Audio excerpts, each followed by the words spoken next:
चर्चा है आपकी पार्टी से भी, आप शामिल होने जा रहे हैं, उस पर क्या कहें? पहले तो ये आपको स्वीकार करना चाहिए, दो अलग विषय हैं। सिंदूर ऑपरेशन में फौज के साहस का, फौज की बहादुरी का, फौज के पराक्रम का उनको हम बधाई देते हैं कि जिन परिस्थितियों में उन्होंने मुकाबला किया, और उन्हें अगर और मौका मिलता तो हो सकता था पीओके भी वो ले लेते।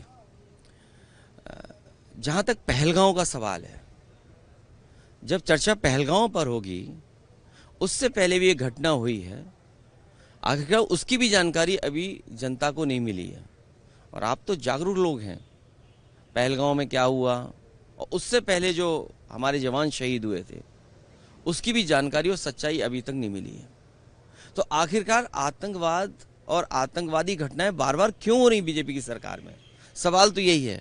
और फिर अगर घटना पहलगांव की हुई तो जो टेररिस्ट थे वो आसमान खा गया उन्हें, क्या जमीन खा गई? और इसको आखिरकार वो टेररिस्ट कहाँ हैं, उनको पकड़ना, उनके बारे में जानकारी होना, इस सरकार को जवाब देना है कि सरकार इस पे जवाब दे सकती है। लेकिन पी चिदम्बरम का जिस तरह का बयान आया है कि इस बात के क्या सबूत हैं कि वो आतंकवादी जो पहलगाम हमला हुआ था वो पाकिस्तान से आए थे? इस पे सरकार ही जवाब दे सकती है, और कांग्रेस भी दिल्ली की सरकार में रही है तो वो पूछ सकते हैं, उनके स्रोत होंगे, उनकी जानकारी होगी।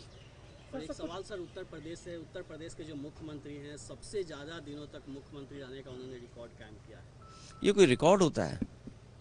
जो काम न करे, काम न करने वाले का अगर कोई रिकॉर्ड कभी माना जाएगा तो उत्तर प्रदेश के मुख्यमंत्री होंगे। और दूसरे का काम अपना काम बनाना, और डबल इंजन की सरकार। सोचिए, अभी तो दिल्ली वालों को ही नहीं पता है कि वो अंदर ही अंदर सुरंग खोद रहे हैं। लखनऊ वाले अंदर ही अंदर सुरंग खोद रहे हैं, ये बाद में पता लगेगा। इसलिए रिकॉर्ड की बात मत करिए कि इतने दिन रिकॉर्ड, ये कहिए कि कहीं ऐसा तो नहीं है लखनऊ से अंदर ही अंदर सुरंग खोद रही हो। सर, पहलगाम हमला के बाद हम कह रहे थे पाकिस्तान से सब संबंध खत्म किया जाएगा, लेकिन एशिया कप में भारत और पाकिस्तान का मैच। देखिए, विदेश नीति हमारी असफल रही है। हमें दुख है कि जहां भारत का सम्मान दुनिया के कई देशों ने किया, लेकिन जब जरूरत पड़ी भारत को तो कोई देश हमारे साथ खड़ा नहीं हुआ। सम्मान अलग दृष्टिकोण है और हमारे साथ खड़ा होना अलग दृष्टिकोण है। तो चिंता का विषय तो यही है कि कोई देश हमारे साथ क्यों नहीं खड़ा है, जब हम व्यापार दे रहे हैं। चीन को कितना व्यापार दे रहा है भारत, आखिरकार व्यापार रुकेगा कि नहीं रुकेगा? और ये तो हम अपने भाषण में बोलेंगे कि भाई कोई प्रोग्राम बनाना चाहिए ना, जैसे नोटबंदी हुई, कोविड में हम लोगों ने थाली और क्या क्या बजाया, तो सरकार का सुनती है ना जनता। तो सरकार को ये फैसला लेना चाहिए कि अगले 10 साल में हम कोई चीन का सामान भारत में नहीं आने देंगे। इकट्ठा तो नहीं रोक सकते। अब सोचिए, अमीरों का तो सब कुछ आ रहा है, लेकिन गरीब के लिए खाद की जरूरत तो कुछ नहीं आ रहा। तो 10 साल में ये कार्यक्रम भारत सरकार को बनाना चाहिए, जैसे हम सब लोगों ने समर्थन दिया था भारत सरकार का। तो ये सरकार भारत की एक कार्यक्रम बनाए कि अगले 10 साल में हम लोग स्वदेशी अपनाएंगे और चीन का कोई सामान नहीं लेंगे। ये जो चर्चा हो रही है, ये वोट के लिए भारतीय जनता पार्टी करती है।